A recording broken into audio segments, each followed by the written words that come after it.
जय माता की।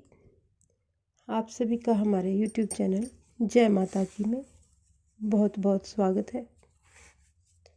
कार्तिक महात्म्य के अध्याय में आज हम करेंगे 32वां अध्याय। अध्याय को शुरू करने से पहले यदि आप हमारे चैनल पर अभी अभी नए आए हैं तो कृपा करके चैनल को सब्सक्राइब कर लीजिए, घंटी जैसे दिखने वाले बटन को दबा लीजिए ताकि आने वाली नई वीडियो की नोटिफिकेशन आपको मिल सके।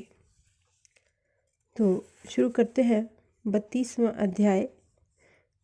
उससे पहले एक बार प्रभु का स्मरण करेंगे। श्रीमन नारायण नारायण नारायण, भज मन नारायण नारायण नारायण, श्रीमन नारायण नारायण नारायण। जय मेरे बांके बिहारी लाल की जय। ओम नमो भगवते वासुदेवाय नमः। तो शुरू करते हैं आज का अध्याय। 88,000 ऋषि मुनियों से सूत जी ने आगे कहा कि हे ऋषियों, कार्तिक शुक्ल द्वादशी को ध्वजारोपण करने से संपूर्ण पाप नष्ट हो जाते हैं। चारों वर्ण ब्राह्मण, क्षत्रिय, वैश्य व शूद्र में से जो भी कोई भगवान के मंदिर में झंडी लगाता है वह ब्रह्मा जी और अन्य देवताओं द्वारा सम्मानित होकर विष्णु लोक को प्राप्त होता है। इस बारे में जो कुछ नारद जी ने कहा, राजा पृथु से कहा, वह कथा में मैं तुम्हें सुनाता हूँ, ध्यानपूर्वक सुनिए।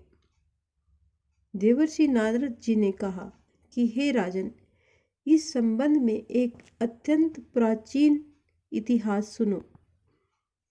बहुत पहले सतयुग में सुमति नाम का एक चंद्रवंशीय राजा था जो भगवान का परम भक्त था। सप्तद्वीपों में उसका शासन था। उसकी रानी सत्यवती भी ईश्वर भक्त और अत्यंत पतिव्रता थी। वह भगवान के सामने नृत्य करती तथा कार्तिक शुक्ल द्वादशी को भगवान के मंदिर में ध्वजा बांधा करती थी। एक दिन विभांडक ऋषि वहां पधारे। राजा रानी ने उनका अत्यंत आदर सत्कार किया। उन्हें ध्वजारोपण करते हुए देखकर ऋषि ने कहा कि हे राजन, भगवान को प्रसन्न करने के और भी अनेक साधन हैं, तब आपकी इस ध्वजारोपण में इतनी श्रद्धा क्यों है? यह सुनकर राजा ने कहा कि हे मुनि, इसका अत्यंत अद्भुत एक इतिहास है जिसे मैं आपको सुनाता हूँ। राजा ने कहा, पूर्व जन्म में मेरा नाम मालिनी था। मैं ब्राह्मण होकर भी द्वेषी, कुकर्मी, महापापी तथा वेश्यागामी था। इन कुकर्मों के कारण मेरे बंधु बांधवों ने मुझे घर से निकाल दिया। इसके पश्चात वन में जाकर मैं एक टूटे फूटे विष्णु मंदिर में रहने लगा। मैं वन में जीव जंतु तथा मृग मारकर अपनी उदर पूर्ति किया करता था। एक दिन विंध्याचल पर्वत पर रहने वाली कोकिलिनी नाम की एक निषाद कन्या, जिसने अपने पति को मार दिया था, भूख से व्याकुल होकर वहां आई और मेरे साथ रहने लगी। संयोगवश कार्तिक शुक्ल द्वादशी को हमने एक कपड़े को बांधकर झंडी सी बनाई और दोनों मदिरा पीकर झंडी हाथ में लिए सारी रात भगवान की मूर्ति के सम्मुख नृत्य करते रहे।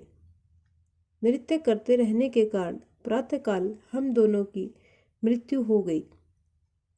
तब यमदूत ने हमें यम फांस में बांधकर मारते हुए यमराज के पास ले गए। उसी समय विष्णु भगवान के दूत सुंदर विमान लेकर वहां पर आ गए और यमदूतों को धिक्कारते हुए बोले कि तुम सिर्फ पापियों को यमपुरी में ले जा सकते हो, धर्मात्माओं को नहीं। इस पर यमदूत भी क्रोधित होकर बोले कि ये दोनों महापापी हैं।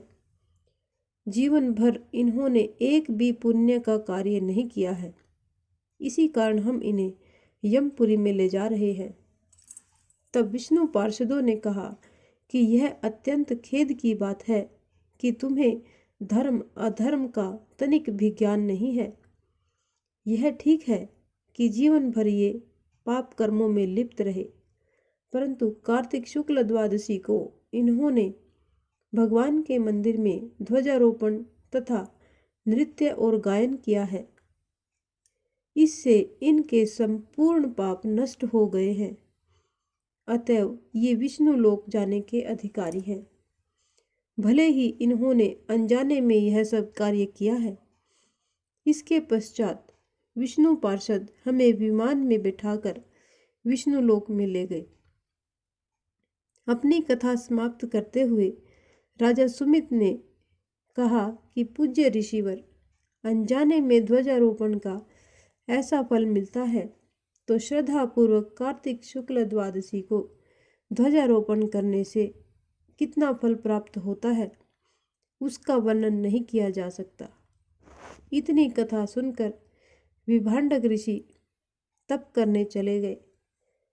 इस प्रकार यह कार्तिक महात्म्य का 32वां अध्याय यहीं पर संपन्न होता है।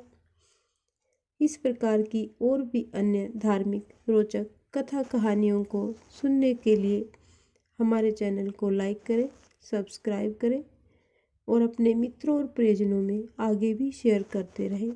जय माता की।